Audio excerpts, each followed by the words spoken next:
තවත් ප්‍රශ්නයක් තියෙනවා. මගේ ආර්යකාන්ත සීලය ආජීව අෂ්ටමක සීලය නම් උපෝසත අෂ්ටාංග සීල දිනේදී සීල් පවාරණය කිරීමට ඒ ආර්යකාන්ත සීලේ පවාරණය කළ හැකිද කියලා අහනවා. මෙතෙන්දි මේක මුල ඉඳලම තෝරා ගන්න ඕන දෙයක් තියෙනවා. ආර්යකාන්ත සීලය කියලා කියන්නේ සමාදන් වෙන එකක් නෙමෙයි. යම් සමාදානං තං වතං සංවරට්ඨේන සීලං. ආර්යකාන්ත සීලය කියන්නේ සංවරත්වයේ පිහිටීමක් විස සමාදානයක් නෙමෙයි. වතක් නෙමෙයි. ඒක ආජීව අෂ්ටමක සීලය න ะ. ආජීව අෂ්ටමක සීලය කියන්නේ වතක්. පාණාති වාතා වේරමණී, අදින්නාදානා වේරමණී, කාමීසු මිච්ඡාචාරා වේරමණී, මුසාවාදා වේරමණී, පිසුනා වාචා වේරමණී, පරුසා වාචා වේරමණී, සම්පප්පලාපා වේරමණී, මිච්ඡා ආජීවා වේරමණී කියන මේ ටික 8ක් හත් තියෙනවා. මේ වතක රවසේ කර පද 8කේ තියෙනවා. ඒක සීලයක් නෙවෙයි, ආර්යකාන්ත සීලය නෙවෙයි, ඒක වතක්. ආජීව අෂ්ටමක සීල වත ඒක. මේ වත සමාදන් වෙනවා කියන එක විවිධ ආකාරයි. පංච සීල වත, එන්න පංච දුච්චාරිතයෙන් වෙන වත තියෙනවා. ඉතින් අෂ්ටාංග සීල වත තියෙනවා. මේ වත සමාදන් වෙනවා කියන්නේ ඒක. ගිහි වෛද්‍යකින් සමාදන් වෙන්න පුළුවන් වත. ඔන්න ඉතින් ආජීව අෂ්ටමක සීල සමාදන් වෙලා කටයුතු කරනවා බොහොම හොඳයි. ඒතර එහෙම නැත්නම් පංච දුච්චාරිතයෙන් වෙලා ඉන්න පුළුවන් වත සමාදන් වෙන එකත් ඉතාම හොඳයි. හැබැයි වත කියන්නේ සීලය නෙවෙයි. ඒක අදිෂ්ඨාන කර ගැනීම. ප්‍රාණඝාතය කියන ප්‍රාණඝාත චේතනා සහබලව නැති වෙලා යන්නේ. අර අරිහත් වෙනවත් වෙනකොට තමයි ජීවිත හේතුවකටවත් දැන ප්‍රාණියෙන් නොමරන කියනවා දැන්ට මනස සකස් වෙලා තියෙන්නේ. ඒක සීලය. පාණාතිපාතා වේරමණී සික්ඛාපදං සමාදයාමි කියලා අතිපාමාදන් ඉන්නේ වත. මොකද යම් කිසි කරදරයක් ප්‍රඥාක වෙච්ච වෙලාවට සතෙක් මරන්න හේතු වෙන්න පුළුවන්. හිතේ ඉන්න පුළුවන් මරන්න. හැබැයි වත සමාදන් වෙලා ඉන්න වත බලවත් කරගත්තොත් ජීවිත හේතුවකටවත් මට මොන ප්‍රශ්නයක් මම මරන්නේ. මට වෙච්ච වින්දයක් වෙච්චා. අදහසක් ගන්න. ඇයි එහෙම ගත්තේ? මම මේ පතක් සමාදන් වෙලා ඉන්නවා. ඒක මම හදන්නේ. මේක දැඩි අධිෂ්ඨානයකින් ගත වත. වත නරකයි කියන්නේ නැහැ කොහොමදයි? ඒක දෙව්ලොවට එනිමකක් කියලා බෙදෙනවා. ඒකාන්තයෙන් දෙව්ලොව උපදින්න හේතු වෙන දෙයක්. ආර්යකාන්ත සීලය කියන එක වතක් නෙවෙයි, ඒක ස්වභාවයෙන්ම ධර්මයේ තුලින් නැගිලා මතුවෙන්න දෙයක්. ඒ ශික්ෂණය. ආර්යකාන්ත සීලයට පත් වෙනවා කියන කවදාවත් මොන හේතුවකින්වත් එතන පන සතර පාගත වෙන්න හේතු නැහැ. ආර්යකාන්ත සීලය මතුවෙන්නේ ආර්යයන්. ආර්ය tattweට පත් වෙනාම ඒක සමාදන් වෙන එකක් නෙවෙයි. ඒ තුලින් මතුවෙන ගුණ ලක්ෂණයක්. ඒකට ආයතරය සමාදන් වෙන්න ආපහු බහින්න එකක් කියලා එකක් නැහැ. සීල සමාදන් වෙන්න කියලා අමතරව තියෙන අවත ආර්යකාන්ත සීලය එහෙමයි. ආර්යකාන්ත සීලය කියන්නේ ඔය කියන අර දෙන්නකු මේ ආජීව අෂ්ටමක සීලය නෙවෙයි. ආජීව අෂ්ටමක සීලය කියන එක දින වත නෙවෙයි. ආර්යකාන්ත සීලය. යම් දාසක ධර්මාවබෝධයක් ලැබුවා නම් තමන්ටම තේරෙනවා. මෙච්චර කාල වැහිලා තිබිච්ච සත්‍යයක් නේද මට මේ මතුවුනේ. මේ ලෝකේ ආදීනව තුලින් මේ වැහිලා ඉන්නවා සැපයි සපයි කියලා දුකපත් යන වැඩ පිළිලක් තිබුණා. ඒක මුලා වැඩ පිළිලක් මට දැන් මේ ධර්මය අහලා තේරුණා. මෙවඳු වන්නා ධර්මයක් තුලින් සත්‍ය මට වැටහුණා. ඒ වැටහීම නිසා මා තුළ මේ ලෝකේ සාරා කියන මුලා අදහස නැති වෙලා ගියා. යම් මට්ටමකට හරි. ඒ නැති වෙලා ගියාට පස්සේ සාරා කියන මුලාව හේතු කොටගෙන මා අධික වෙච්ච දසකුසල් කරන් තිබිච්ච යම් කිසි චේතනා පහළ වීමක් තිබුණා. අසාරත්වය නිසා මොනවට ඒවා කරන්න කියන අදහසක් ආවා. ඒ හේතු කොටගෙන මා තුළ යම් කිසි දූෂ්‍ය වන්නා පාපස්කන්ධරාවක් නැති වෙලා ගියා. මහා යුතුයකම් අසාධාරණකම් වලට අයිතිහරියක් කරන්න මට කොහොමද හිතෙන්නේ නැහැ. ඒ විදිහ පහළ වෙන්නේ. මෙන්න මෙහෙම ශික්ෂණයක් ඇති වෙනවා. ප්‍රාණඝාතී යම් මට්ටමක් වැරදුනා.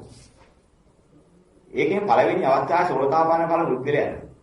ඇති වෙන ස්වභාවය මොකද්ද? මොනම ජීවිත හේතුවකටවත් මව් මැරීම, පියා මැරීම, රහතන් මැරීම, බුද්ධ ශරීරයේ ලේ පැතීම, සංඝ වේදයේ මේ ටිකවත් කෙරෙන්නේ නැහැ. මිත්‍යා දෘෂ්ටිකයක් වෙන්නේ අන්නේ සාස්ත්‍රු සට යනවා කියන්නේ මිත්‍යා දෘෂ්ටියකට ගිහිලා විනාශ දෘෂ්ටියකින් වැළඳගෙන. එහෙම එකක් වෙන්නේ නැහැ. ඔන්න ඔය ටික සාහවලින් නැති වෙලා යනවා. සියලු ප්‍රාණඝාත පිළිබඳ දැන ප්‍රාණඝාතයක් කිරීම සාහවලින් නැති වෙලානේ අරිහත්ත්වයටපත් වුණ දවස. අන්න මුලින්ම හටගන්න සතර පාර අතේවීමට හේතුකාරක වන අන්නේ පාපයන්ගේ එවදු පාප චේතනා දුරු වෙලා ගියා. මතු සතර පාර අතේවීමට තියෙන හේතුව සාධාරණ නැති වෙලා යනවා. අන්න එයාට ඇති වෙනා මෙන්න මෙහෙම දෙයක් මේ සීල ගුණයත් එක්කලා මේ ඇති වෙන සාන්තියත් එක්කලා ඇති වෙන එක්තරා කාන්තිමත් මානසිකත්වය චිත්ත ප්‍රසාදයක් ඇති වෙනවා. අනේ මෙවදු වන්නා උත්තරීතර ධර්මයක් මම කවදා අහන්නද මේ ලෝකේ උත්තරීතර උත්තරීක්මයි මේ ධර්මي දුන්නේ. මේක නම් සෙල්ලම් කෙනෙකුට කියා දෙන්න පුළුවන් දෙයක් නෙවෙයි. ඉතින් හැංගිලා තිබිච්ච දෙයක්. කියා දීපු කෙනෙක් මම දන්නේ නැහැ. ඒකම උත්තරය ගැන සඳහන් වෙන්නේ. ඒ ලෝතර බුදුරජාණන් වහන්සේ කියන උත්තරය. තවත් කෙනෙක් ලෝකෙ කිසි දෙයක් කිසිම කතාවක සඳහන් නැහැ. මේ ධර්මයේ කියන්න කියන තව ඇත්තේ නැහැ. අන්නේවත් උත්තරමේගේ ධර්මයේ නේද මම මේ ඇහුවේ කියලා. බුදුන් කෙරෙහි අවිච්ඡා ප්‍රසාදයක් පහළ වෙනවා. අවිච්ඡා ප්‍රසාදය කියන එක සඳහන් කරනකොට නොකැඩෙන ප්‍රසාදය කියන එකක් සඳහන් කරනවා. අව ඉච්ඡා ප්‍රසාදය අවිච්ඡා ප්‍රසාදය. ඉච්ඡ භව කියලා කියන්නේ මේ ලෝකයේ තියෙන කැමැත්ත. අවිද්‍යාවෙන් වැහිලා ඉන්න සත්‍යයට අසීමිත ඉච්ඡ භවයක් තියෙනවා. මේක අවබෝධයටපත් වුණා කියලා කියන්නේ මේ යථාභූතය ලැබුණාට පස්සේ ඒ කැමැත්ත නැති වෙලා ගියා. අසීමිත කැමැත්ත නැති වෙලා ගියාම අසීමිත 10කින් මිදුණා. මෙන්න මේ අසීමිත 10කින් මට මිදීමට හේතු වුණා. මේ කියන බුදු පියාණන් වහන්සේගේ උත්තර ධර්මයේ දේශනාව නිසා මේ ධර්ම ලෝකෙට බිහි වුණේ. ඒ උත්තරීතර සාන්තිය මට වත් කරගන්න නැත්නම් කවදාවත් හම් වෙන්නේ නැහැ. අන්නේ උත්තරීතර සාන්තිය ලබා දුන්නා වූ පළවෙනි උත්තමයන් වහන්සේගේ තමයි අසීමිත තැනදීලක් මට ලබා දුන්න උත්තමයන් වහන්සේ මම කෙරියේ නැහැ කියවන්න. මම කෙරියේ උන්වහන්සේගේ ගුණය ගැන කියන්නේ. උන්වහන්සේගේ ගුණ මහිමය කොච්චරද? උන්වහන්සේගේ කරුණා මහිමය අපි කෙරෙහි කොච්චර පැතිරිලා තියෙනවද? මෙන්න මේ ආකාරයෙන් අසීමිත බුදුගුණ සීවෙන්න පටන් ගන්නවා. චිත්ත ප්‍රසාදී. මේ කවදාවත් කැඩෙන්නේ නැති එක. මෙන්න මේකට කියනවා ඉච්ඡ බව අවුණාට පස්සේ ඇතිවන යථාභූතී ප්‍රසාදී. අවිච්ඡා ප්‍රසාදී. බුද්ධි අවිච්ඡා ප්‍රසාදී. බුදුන් කෙරෙහි අවිච්ඡා ප්‍රසාදී පහළ කියන්නේ මොකක්ද? මේ මෙබඳු ධර්මයක් මට අහන්න නොලැබුණා නම් කවදාවත් මිදෙන්නද යථාභූතී ලබන්නේ. මේ උත්තරීතර උන්වහන්සේ දේශනා කළ ශ්‍රී සද්ධර්ම රත්නයේ මේක නේද? එහි ප්‍රතිඵලය මට අත්දකින්න තියෙනවා. මම අද නිවි සැනසීගේ ධර්මය අහලා මේ ධර්මයේ තරම් වටිනා දෙයක් මේක තවත් නැහැ. මේ ධර්මයේ උත්තරීතරයි. මට විතරක් නෙවෙයි සියලු ලෝක සත්‍යයට කවදාවත් ගන්න මෙතනින් තමයි මිදෙන්න වෙන්නේ. මේ ධර්මය අහලා. මෙන්න මේ අවබෝධයේ සුද්ධ වෙලා පැහැදිලිලා ධර්මයේ කිරි මහා ප්‍රසාදයක් හටගන්නවා. ලෝකෙෙහි කැමැත්ත අඩු වීම නිසා මේ ප්‍රසාදය මතුවෙන්නේ. ධම්මේ අවිච්ඡා ප්‍රසාදෝ හෝති කියලා ඔබට කියනවා. මෙන්න ආර්යකාන්ත සීලය හටගන්නේ. ඒ ධර්මයේ කොයිද මට? ඒ ධර්මයේ අහලා ඒ ධර්මයේ ශ්‍රවණය කළා මාර්ගය අනුගමනය කළා ප්‍රතිඵල ලබා ගැනීම කියන ශ්‍රාවක පරම්පරාවගේ තුලින් තමයි. මටත් අද මේ බණ අහන්න හම්බුනේ. ඒ උත්තරීතර සංඝ පරම්පරාව කොච්චර සේවයක්ද ලෝකෙට කළේ. ඒ සේවය නිසා මට අද විමුක්තියක් ලැබුණා. ඒ උත්තරීතර සංඝ පරම්පරාවට මම වෙසේ නායකයෙක්ද? මට මේක ලද නොදවුද? නායකයන් නම් දෙයක් මේ ලෝකේ නැහැ. ඒ තරම් අසීමිත උත්තරය. මෙන්න මේ සංඝයා කෙරෙහි අවිච්ඡා ප්‍රසාදයක් හටගන්නවා. මෙන්න මේකට කියන සංඝයා අවිච්ඡා ප්‍රසාදය. බුදුන් කෙරෙහි ප්‍රසාදී දහම් කෙරෙහි සම් කෙරෙහි ප්‍රසාදී නැහැ. අනික තමයි තමාට ලැබුණු ශික්ෂණය. අනිත් වගේ මානසිකත්වයේ කායිකත්වයේ කොච්චර අසංවරද ඉස්සර. ඒ අසංවර කායිකත්වයේ මානසිකත්වයේ නිසා මම කොච්චර ගැහැට වින්දාද දුක් වින්දාද. අද මම කොච්චර සාන්ත ප්‍රේත හැනසිල්ලක් තියෙනවද කායික සංවරේ මානසික සංවරේ ඔක්කොම තියෙනවා. මෙන්න මේක දකින්න ශික්ෂායු පිළිබඳව අවිච්ඡා ප්‍රසාදයක් පහළ වෙනවා. ආයි නොකැඩෙන ප්‍රසාදයක් ඇති වෙනවා. ඉච්ඡ වූ ලෝකේ පිළිබඳ කම්පණයෙන් විදීමේ නිසා ලැබුව අවිච්ඡ බව නිසා. මේ තියෙන ප්‍රසාදයේ ශික්ෂණයේ පිළිබඳ හැඟීමක් ඇති වෙනවා. බුදුන් කෙරෙහි දහම් කෙරෙහි සම්මුන් කෙරෙහි ශික්ෂාව කෙරෙහි මේ ප්‍රසාදය ඇති වෙනවා. ඒ වගේම දකින්න පටන් ගන්නවා මට මේ දුක සැපාදී මොනවා ආවද? මේ සියල්ලට මුල කවුරුවත් නෙමෙයි. මම විසින්ම හේතුඵල වශයෙන් ගොඩනගා ගන්න දෙයක්. අවිද්‍යාව හේතු කරගෙන මුලාව හේතු කරගෙන මා විසින් වැරදි නිගමනයකින් යම් කිසි වැඩ පිළිලක් ඉදින් කයින් වචනයෙන් කළා නම් ඒක අනුකූල වන එක ප්‍රතිඵලෙ ඒ කවුරුවක් කරන්නේ මම කරගත් එක. ඒ වඳු අවිද්‍යාව සහගත වැඩ පිළිවෙල තේරුම් ගන්න ඒ වඳු මුලාව තේරුම් ගන්න එකකින් අත්හැරීම දින වැඩි කියන මගේ හිතින් ක්‍රියාව දැන් නිදහස් වුණා. මට කොච්චර සාන්ත බවක් ඇති වෙනවද?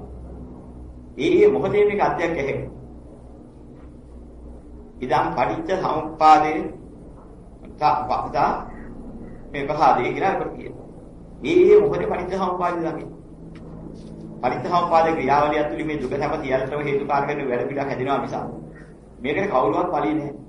මේක දෙයියෙක් වැඩක් බ්‍රහ්මියෙක් වැඩක් කාගේවත් වැඩක් නෙවෙයි. අවිද්‍යාව නිසා ගොඩනගාගත්ත මමෙන් හදාගෙන කරපු වැඩ පිළිවෙලේ වැඩ. මේක අයින් කරගන්න පුළුවන්. ඒකත් මා සතුයි. කරගත් එකත් මා සතුයි. මම යන්නේ හදාගත්ත එක කරගත්තා. මම යන සංකල්පයක් මම යන වචනේ ලෝක පැවැත්මට විතරයි මම කියාගන්නේ. මම යන දෘෂ්ටිය කරලා ගන්න එක කියාගන්නේ නෑ මම. මෙන්න මේ ආකාරයෙන් දැනගෙන මමත්වයෙන් ඇසුරු කරපු චන්දරාගේ නිදහසේලාගේ දාත දුකෙන් නිදහස් ඒ මොහොතේ කරගත්ත එක. ඒක කල්යන්නේ නෑ. අධ්‍යක්ෂ විදිහටම තියෙනවා. ඊයේ රාගගින්නේ දැවිච්චවට රාගී ආදීනව අද වැටුණා. අද මට පේනවා ඊයේ තිබිච්ච රාගගින්න අද මට ඉන්නේ නැහැ. නිවිලා. ඊයේ තිබිච්ච ද්වේෂයේ ආදීනවේ අද වැටුණා. ඊයේ මං ද්වේෂයෙන් දැවුණා. ඒකට අරමුණා දෙනවා. අද මං ද්වේෂයෙන් දැවෙන්නේ නැහැ. තාම දකින්න. මෙන්න මේ ප්‍රත්‍යසමුප්පාදයට අනුකූලව ප්‍රත්‍යසමුප්පාදයේ නිරෝධයට අනුකූලව මෙන්න මේ දේ මෙහිමයි හටගන්නේ. මේ දේ මෙහිමයි නිරෝධ වෙන්නේ කියන කාරණේට න්‍යාය ධර්මයට අනුකූලව මම මේක නිරෝධ කරගත්ත අනුගමනය කරනවා. මෙන්න මේ හැන්සිරම අදම අධ්‍යක්ෂ කියලා. නිවන් සුවේ ඒ මොහොතේ අත්දකින්න. මෙන්න මේ අධ්‍යක්ෂීම ලැබුණාට පස්සේ ඒ පුද්ගලයාට ඇති වෙනා ප්‍රසාදයේ නිසා කියනවා ශික්ෂණයක් තියෙනවා. ඔන්න ඕකට කියනවා අරියකාන්ත සීලය. ඔක සමාදන් වෙන්න එකයි. ධර්මාවබෝධයත් එක්කලා මාර්ගඵලලාභියට පහල වෙනවා. ඔන්න ඔය කියන කාන්තිය. ආර්යයන්ට පහල වෙන කාන්තියක් තියෙනවා ප්‍රසාදයක් තියෙනවා කැඩෙන එකක් ඔන්න ඔක කැඩෙන්නේ. ඔන්න ඔය ශික්ෂණයට කියන අරියකාන්ත සීලය. මේ අරියකාන්ත සීලය එක ඔය කියන අර කියන මේ අෂ්ටාංග මේ අෂ්ටාංග සීලය ඒ වගේම ආජීවශ්‍රම සීලය කියන්නේ ඒවා වත සීල නෙමෙයි. සීලය ලැබුණාට පස්සේ ජීවිතාන්තය දක්වාත් ඒ කැඩෙන්නේ. පහන සීලං වේරමණී සීලං චේතනා සීලං සංවර සීලං අවිධික්කම සීලං කියලා පන්සිල් තියෙනවා ඔකට. ඔව් පන්සිල්. කිං සීලං සීලේ නම් තුමන්. පහන සීලං වේරමණී සීලං චේතනා සීලං සංවර සීලං අවිධික්කම සීලං තියෙනවා. ඔය පන්සිල්. අද පන්සිල් ආවම කියනවා. සතුන් මරන්නේ නැහැ, හොරකම් කරන්නේ නැහැ, කාමී වර්ධව හැදෙන්නේ නැහැ, බොරු කියන්නේ නැහැ, මත්පැන් බොන්නේ නැහැ පන්සිල්. ඒක මොකද? පංච දුස්චරිතයෙන් වෙන්නේ මේ පංච දුස්චරිත. සතුන් මරීම, හොරකම් කිරීම, කාමී වර්ධව හැදේ, බොරු කියන මත්පැන් වීම පංච දුස්චරිත. ඒකෙන් වෙන්වෙන්න අධිෂ්ඨාන කරගත්තාම පංච දුස්චරිතයෙන් වෙන්වීමේ වාත නරක නෑ හොඳයි. සමාජයේ ජීවත් වෙනකොට හොඳින් ජීවත් වෙන්න ඕන. වැරදි වෙන්නකොට, නරක වෙන්නකොට, පව් වෙන්නකොට ජීවත් වෙන්න ඕන. සමාජයේ ගැළපෙන පුරුෂයෙක් හැටියට ඉන්නවා නම් සතුන් මරන්න, හොරකම් කරන්න හොඳ නැහැ, කාමී වර්ධව හැදෙන්න හොඳ නැහැ, බොරු කියන්න හොඳ නැහැ, මත්පැන් බොන්න හොඳ නැහැ. එහෙම ඉන්න ඕන. ඒක බොහොම හොඳයි. ඒක සීලයක් නෙමෙයි. ඒක වාතක්. වත නරක නැහැ. අවසරයි ස්වාමීන් වහන්සේ. එතකොට වත නෙමෙයි ආක ගතිය. අනික ඒක ගති ලක්ෂණ. ශික්ෂණය කියන්නේ සතර අපාය ඇතවීමට හේතුකාරක වෙන යම් පාප කර්මයක් ඇතුළු කරමින් හිටියද පුත්‍ජන කාලේ. මේ ධර්මාභෝධය ලැබෙනවත් එකලම. ඒ සතර අපාය ගතේන පාප මානසිකත්වයේ යලි ගොඩ නැගෙන්නේ නැති වෙන පහවුනාම නැවත කවදාවත් ඉන්නේ. මෙන්න පහන සීල. සතර අපාය ගත වීමට හේතු වෙන පාප කර්මයක් ශ්‍රවණය කරන්නේ වෙන්නේ නැහැ. වේරමණී සීල. සතර පහ ගත වීම දින පාප දුසිය මානසිකත්වය යලි කවදාවත් පහළ වෙන්නේ නැහැ. පාප චේතනා වෙන්නුනාම චේතනා සීල.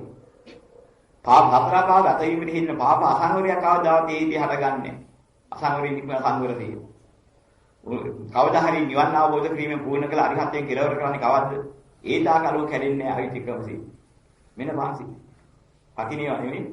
සමාදන් වෙනවා මේ පන්තිල් කියන්නේ ආර්යයන්ට ලැබෙන ආර්යකාන්ත සීලය හැදෙන්නේ. ඒක ලැබෙන්නේ තියා. නිත්‍ය සීලය කිව්වේ ඒක. නිත්‍ය නම් වෙනස් වෙන්නේ නැහැ.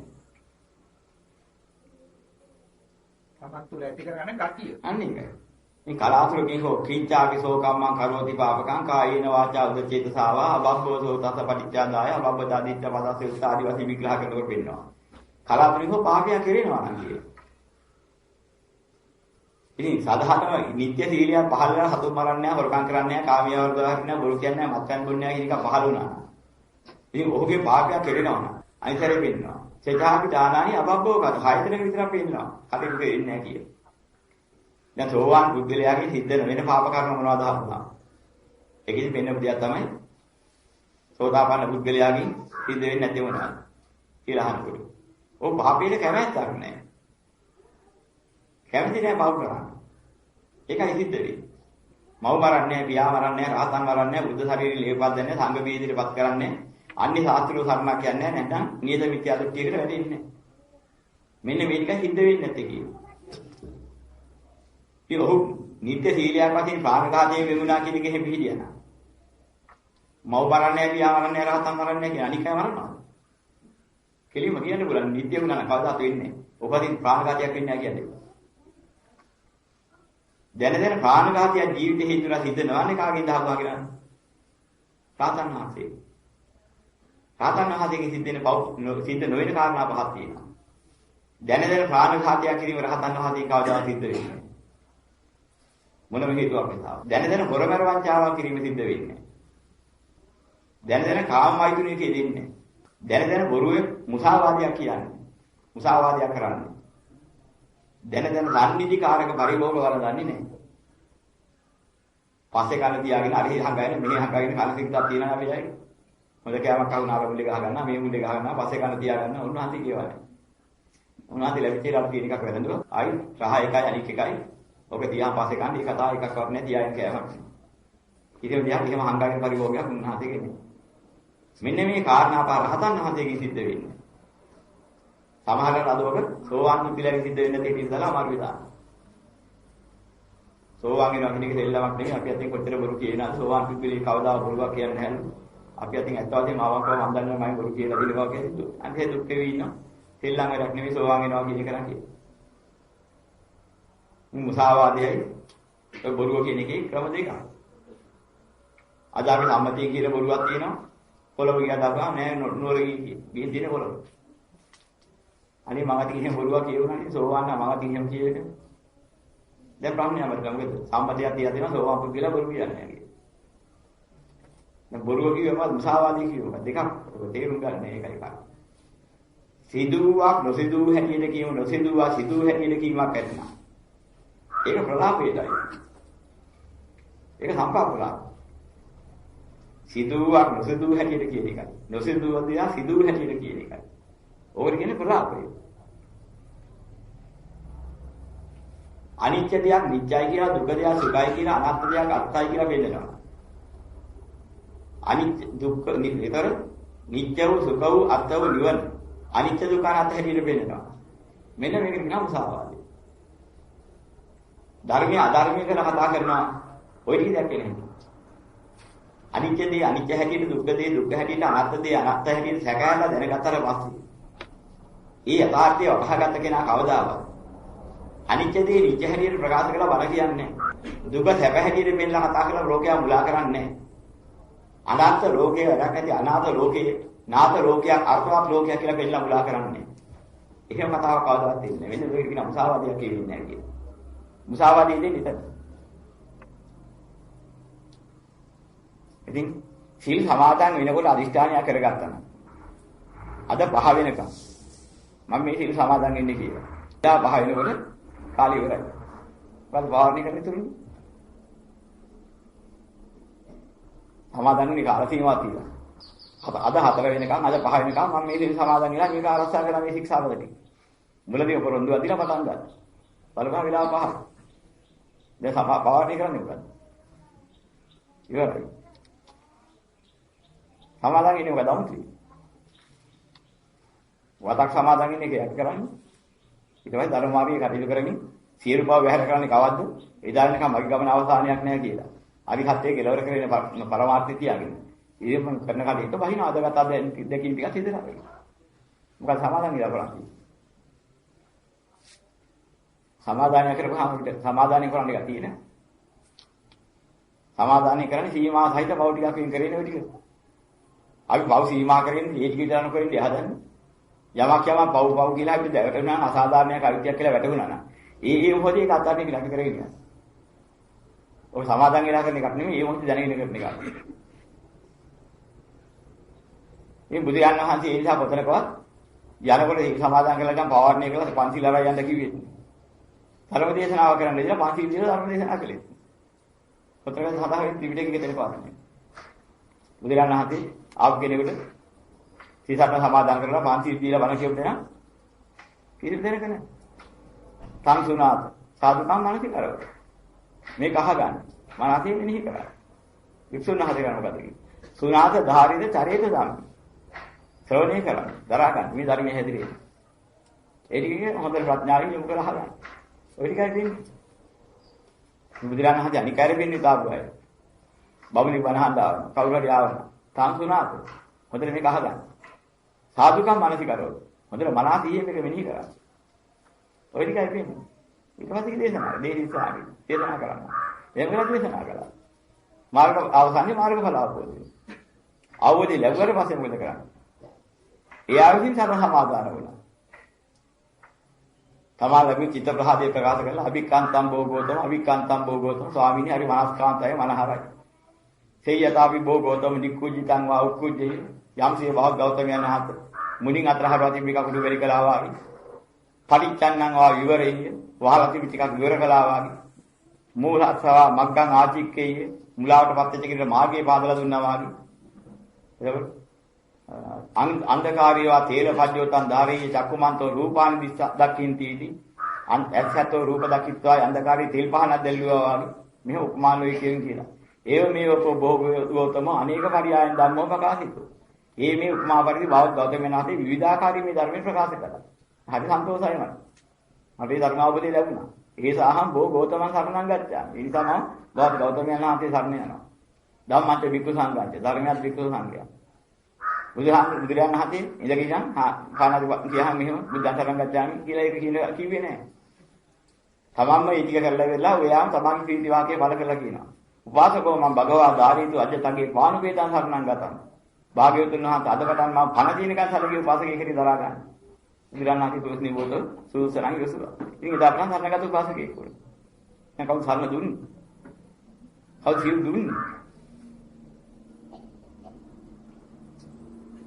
දැන් සිව් දෙන එකක් තියෙනවා, ඉල්ලන එකක් තියෙනවා, දෙන එකක් තියෙනවා. මම ළඟ නම් ඒවා නැහැ. මම ඒක දෙන්නේ නැත්තේ මගේ එකක් නෙවෙයි. බුදුරණාහි කරලා තියෙනවා.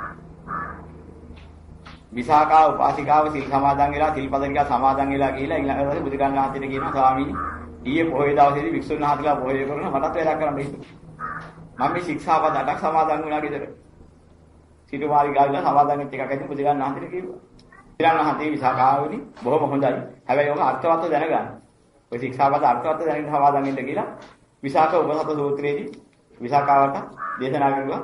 මෙන්න මේ උපසතේ මෙන්න මෙහෙමයි කියලා විග්‍රහ කරනවා. මෙන්න ආර්ය උපසතේ මෙන්න මේකයි කියලා. ඉතින් ගෝපාල උපසත, නිගණ්ඨ උපසත මේ ආදී වශයෙන් තව තවත් උපසත කර්ම තියෙනවා. ආර්ය උපසතයක් තියෙනවා. ආර්ය උපසතේ රහතන් වහන්සේට අනුකූලව ජීවිතය ගත කරන්න පුරුදු වෙලා ඒ කර්ණ ගුණාත්ව දැනගෙන ඊට අනුකූලව දවසේ කාලයක් ගත කරන එකයි කියලා, හැය දවල් දෙක ගත කරනවා නම් එහෙමයි කියලා. ඒ කරන එක පේනවා. තව තමන් කරගන්න එක. ඉතින් මෙහිදී ශික්ෂාපද කවුරුවත් දීලා අරගන්න එක නෙවෙයි වෙන්නේ. තව තමන් ගන්න මෙන්න විග්‍රහ කරලා දෙනවා ශික්ෂාපදේ. දැන් මොකද කරන්නේ? මේකට අස්සම් කරන්න කියනනම් දෙනවා ඔක්කොම.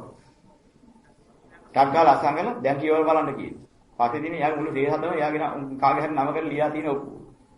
දැන් ඉතින් ඔළුව අත ගහ ගන්න. අප්පොච්චිය මට වෙච්ච දෙයක් කියලා. මොකද? අස්සම් කරලා ඉවරනේ. මේ යථාර්ථය මොකක්ද? ඉස්සෙල්ලා කියවන්නකො මොකක්ද තියෙන්නේ කියලා. ඒක නමට කළ හැකියි. ඒකද අස්සම් කරනවා. දැන් කිසි චකිතයක් හම්බෙන්නේ නැහැ. ඒ වගේ ශික්ෂාපදේ කියලා වෙලා පස්සේ කියා දෙනවා උත්තර. ඔය ශික්ෂාපදේ කියුවේ මෙන්න මේකයි කියන්නේ. අපොච්චිය මට හැක ගන්න බැරි එකක් මං පොරොන්දු වුණා. කියන්නේ නැහැ නේද අන්තිමට. දැන් හැක ගන්න බැරි එකක් බව දැනගෙන තවත් ඉන්නේ කොහොමද කියලා බලන්න. ඕන දෙනෙක් ගිහලා ගෙදරත් උදේ නම් පාන තියලා පාන ආදිපාත වේරමණී සික්ඛාපදං සමාදියා අදින්නාදාන වේරමණී සික්ඛාපදං සමාදියා සමාදන් වෙන ශික්ෂාපද පහක් සමාදන් වෙනවා. දැන් දෙවෙනි ශික්ෂාපදේ මොකද වෙන්නේ? දැන් ඔක්කොම නොකියව අසං කරනවා. දැන් සමාදන් වෙච්ච දෙවෙනි ශික්ෂාපදේ මොකද කිව්වේ අහපුවා? ජීවිතාන්තයේදී කේරහතන් වහන්සේ නොදුන් දේ ගැන්වෙන්න වෙන්න නොදුන් දේ ගැන්ම අතහැර දෙන දෙයක්ම ගන්නේ දුන් දේම බලාපොරොත්තු ඇතුව පිරිසිදු ආත්මපරිහාටික වාසය කරන්නේ. උන්වහන්සේ අනුගමනය කරනවමද නොදුන් දේ ගැන්වෙන්න වෙන්න නොදුන් දේ ගැන්ම අතහැර දෙන දෙයක්ම ගන්නේ දුන් දේම බලාපොරොත්තු ඇතුව පිරිසිදු ආත්මපරිහාටික වාසය කරන්නේ. මේ මාගේ දෙවෙනි ශික්ෂාපදේ. දැන් අර්ථය කියලා වැළුවේ කියලා ඉවර වෙනවා. දැන් මොකද කරන්නේ? හරි වැඩි වර්තික වෙලා කියලා ඉඳලා ශික්ෂාපදේ සමාදන්නේ බෙදලා දෙන්නේ කවුද? දෙන දෙයක්ම ගන්නේ තුන් දෙයම බලාපොරොත්තු. ඇදුවොත් ශික්ෂාපදේ ගන්න. කවුරු හරි බෙදලා දුන්නොත් කෑ. බෙදාගෙන ගන්නයි කියලා තියෙනවා. දෙන දෙයමයි ගන්න. දුන් දෙයමයි බලාපොරොත්තු වෙන්නේ. දැන් මට ඕනේ ඒවා ගත්ත හැකියි. දැන් සමාදන් වෙලා කරන්නේ නැත්තද ඒක? මම හොරකම් කරන්නේ. මම පොරොත්තුනේ ඒකනේ කියනවා. ශික්ෂාපදේ කිව්වේ ඒක. හොරකම් නොකරන එක දුස්චර්යයෙන් ඉන්නවා විතරයි. ඕක ඒක ශික්ෂාපදයක්. ආරේ ශික්ෂාපදේ ඕකනේ. මින් අදින්නාදාන වේරමණී ශික්ෂාපද සමාදියාමි කියලා සමාදන් කියලා ගෙදර ඉන්න පුළුවන්. කවුද වර්තික වේදලා දෙන්නේ? කවුද වර්තික කරලා දෙන්නේ? හේකන කවලා කඩේට ගිහින් දෙන්නේ කවුද කීයක් හරි හම්බ කරගන්න දෙන දෙයක්ම ගන්නේ තුන් දෙය බලාපොරොත්තු වෙනවා. හේකන ගෙදර දෙන්න ඔන්නෝ ගිහින් දීපක් කරේද. කිව්වේ කරන්න ගිහින් දුන්නා. මුදලායි කීයක් හරි දුන්නොත් දුන්න ගාණක් මහාලා යනවා. කියයිද? අනේ අදලා ඒ ගාණක් දෙන්නේ නැහැ මේක හේක. මෙච්චර ඕනේ. අච්චර ඕනේ. දෙන දෙයක්ම ගන්නේ තුන් දෙය බලාපොරොත්තු ශික්ෂාපදේ. කරන්නේ මොකද? කල්පනා කරලා දැන් වෙයිද කියලා. පොල්ලත් වෙයිලා දිනවා වැත්තක. දෙන දෙයක්ම ගන්නේ තුන් දෙය බලාපොරොත්තු වෙතු ඉන්නවා කියලා පොරොන්දු වෙනවා. කීයද පොල්ලතු ගන්න? බෑ ඒ ගන්නට දෙන්න බෑ. දැන් දෙන දෙයක්ම ගන්නේ දුන් දෙය බලාපොරොත්තු ඇතුව පුරුදු වෙන ප්‍රතිඥාව. දැන් ගණ්ඩාම් විලාප දෙන්නෙත් නෑ දුන් දෙය බලාපොරොත්තු වෙන්නේ වැඩිපුර බලාපොරොත්තු වෙන්නේ. ඔය ශික්ෂාපදයට අනුව හැක එක්කෙනෙක් ගැන හදා වෙනවා කාශ්‍යප බුද්ධ ශාසනයේ ගටිකාර කියලා එක්කෙනෙක් ගැන. ගටිකාර කියන කුඹල්කරු. පොළොව කිටුවේ නෑ වරන් හදන්න බස් ගන්න. ඌරු හාරලා දාලා තියෙන ඌරු මීවාදී සත්තු හාරලා දාලා තියෙන පස් තමයි එකතු කරගත්තේ. සුදුසු හැමෝනින් අරගෙන. ගෙනහල්ල ඒකේ වලන් හදලා. වලන් වීක්කේ නෑ. වලන් මැස්සක් හදලා තියෙනවා. එතන බෝඩ් එකක් ගහලා තිබ්බා. කැමති කෙනෙක් මේ වලන් අරගෙන මට කැමති දෙයක් දීලා යන්න. ඔය තරයි බෝඩ් එකේ තියෙන්නේ. ඉල්ලීම කරන්නේ නැහැ දෙන දෙයක් ගත්තා දුන් දෙය බලාපොරොත්තු වෙනවා. වලන් වලට විලයීම කළෙත් නැහැ. මෙච්චර දෙන්න කිව්වේ කැමති කෙනෙක් වලන් අරන් යන්න කැමති කෙනෙක් මට ඕන දෙයක් දීලා යන්න. සාමාන්‍ය මිනිස්සු කියලා දැනගෙන මිනිස්සු නිකන් අරන් යන්නේ. හාල් තුන පහේ ආදී අවශ්‍ය දේවල් තියෙනවා ආහාරය ගන්න ඒවා මොනවා තම තමන්ගේ වත්කම් වලින් ඒවට අරන් දීලා වලන් අරගෙන යනවා ඒ ගන්න. කකින්න කෙනෙක් හිටියේ නැහැ බලන්න කෙනෙක් හිටියේ නැහැ. ඒ ටික එතන හදලා දීලා ආයෙ වලන් හදන්න. ඉතින් බලපුවහම තියෙන දෙයක් තිබුණා නම් ඒක ගත්තා ඒකෙන් ජීවත් වෙනවා. දෙන දෙයක්ම ගන්නේ දුන් දෙය බලාපොරොත්තු වෙ ජීවත් වෙච්ච නිසා කාශ්‍යප බුදුරජාණන් වහන්සේ ඉල්ලුවේ නැහැ. එහෙම වෙන් කරව එකක් තිබෙච්ච නිසාම උන්වහන්සේට අවශ්‍ය වෙලාවට උන්වහන්සේ ඇදිලා අර ගටිකාරගේ වලෙන් බත් බෙදාගෙන උන්වහන්සේ වලදලා යනවා. එහෙම අවස්ථාවක් තිබුණා කියලා හදාගන්න. ඒකට හේතුව ඒ තරම් නිරවද්‍ය කියන ආහාර. කිසිම දෙයක් අසාධාරණින් ගත්ත දෙයක්. සාධනීය සම්පූර්ණ කරලා තියෙන මුළු ඔක්කොම. බුදු පියාණන් වහන්සේ යම් වෙලාවකදී මේ සියල්ලම අරන් ගියා. මම හරි සන්තෝෂයි. අවංක හැඟීමෙන් හිටියේ. ඒ හැඟීම පෙන්වන්න බුදුරජාණන් වහන්සේ විවිධාකාරී කාශ්‍යප බුදුරජාණන් වහන්සේ එහෙම අවස්ථා මතු කරලා පෙන්නනවා. දවසක් ගානේ වරදලා ගියාම උන්වහන්සේ දින 7ක් යනකම් චිත්ත ප්‍රහාදී අන්ධ වෙච්ච අන්නලයි තාත්තාලා. ඒ වාග්යවතුන් වහන්සේගේ උත්තම ගුණය කොච්චරද? මගේ පුතාගේ නිර්වාදී භාවය කොච්චර දන්නවද? උන්වහන්සේ අපෙන් ඉල්ලන්නේ මොකුත් නෑ කියලා තමන්ගේ ස්ථානයේ වාගේ දාන විදාගෙන කරගෙන. හරි සන්තෝෂයි. අදවසක් මේ චිත්ත ප්‍රහාදීන කණ්ඩ ඕනේ නැහැ. ප්‍රීති ආහාරයෙන් ජීවත් වෙන්න. බලිකිනි වෙන්න. දින 14 ගණනක බලිකිනි ඉන්නේ ගතිකාරය. ආහාර අවශ්‍යයි. ඒ සතුට. ඔය ආකාරයෙන් ගත වුණා කියන්නේ. ඉතින් ඒ වගේ එක අවස්ථාවක මේ කුටිය හේවිලන්න ගතිකාරගේ වහල කරන්නේ නැති හේවිලන්න. මේ පිටුරු දාලා අද වගේ උණු හේවිලාගෙන නෙවෙයි තියෙන්නේ. මේ පිටුරු වගේ දේවල් මොනවාරි ඉලුක් වගේ දේවල් අරගෙන තමයි හේවිලා තියෙන්නේ. ඒසොන හදලා බුදුරණාන්සේ කියමට ඇවිල්ලා ගටිකාරගේ වහල කරනවා. අර අන්ද අම්මට දාතලා පේන්නේ කවුද මේ කරන්නේ? කවුද කිව්වම කාශ්‍යප බුදු පියාණන් වහන්සේ අපිට කිව්වහලා අනේ සාදු කියේ සන්තෝෂව. කොයිතරම් වැදගත් දෙයක් අපිට සිද්ධ වෙන්නේ මොන ලාභයක්ද? අපි තෙවුනත් කවන්නේ මොන එකක් වෙච්චාද?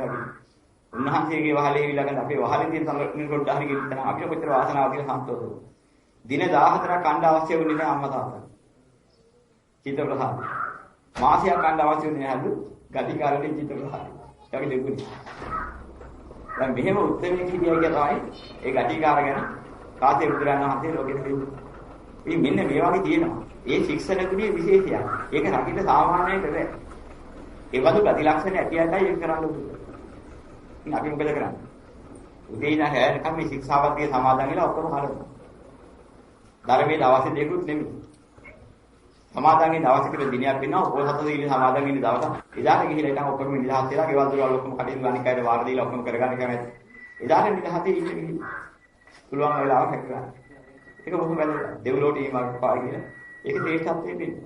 ඉතින් තමයි මගේ සීල සමාදන් වෙන්න ඒවා සමාදන් වෙන්න දවස්. එදාට අපි කන්න හදා යන්න යන්නේ නැහැ. උයන්න කරන්න යන්නේ නැහැ. කවුරු හරි ඒක දැක චිත්ත ප්‍රහාදය ඇති. තවත් දායකයෝ ඇවිල්ලා උය අපි සල්කම් කරලා දානේ හදලා. ඉතින් දානේ විතර යන්නේ. දෙන දෙයක්ම ගන්නේ දුන් දෙය බලාපොරොත්තු වෙ විරුද්ධ ආත්මපරිහරණය කිව්වොත් කිසිම වරදක් නැතුව ධර්මයේ තුල ගත කරලා ධර්ම ශ්‍රවණය කරලා තමන්ට ආරි මාර්ගයක් වඩා ගන්න. මාර්ගයක් කියනවා තීරු ගුණයක් හැකියි. ඉතින් මේ කාල සීමා පරිචාරක කරලා තිබ්බට පස්සේ කාලය අවසන් වෙනකොට ඔක්කොම කාලය ඉවරයි. අන්තිම සමාදන් වෙන්න දෙයක් නෑ. පාවරණය කරන්න දෙයක් නෑ. ඒකයි කරන්නේ. මේ එකයි පාවරණය කරන්නේ නැත්තේ ඒක. ඉගාති විච ක්‍රමෙ. ඒ ක්‍රමෙ තමයි යන ගමනේ කරන්නේ.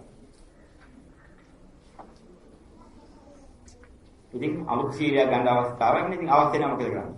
Tamante කරන්න පුළුවන් දේ තමයි පංච දුස්චරිතය වැඩ පිළිවෙල. ඉතින් ඕනනම් ඒ අදිෂ්ඨානිය වැඩි කරගන්න ඕන නම් මම සතුන් නොමදෙමි සොරකම් කිසිත් නොකරේ මොකද ඔය ශික්ෂාව දෙලා තියෙන්නේ.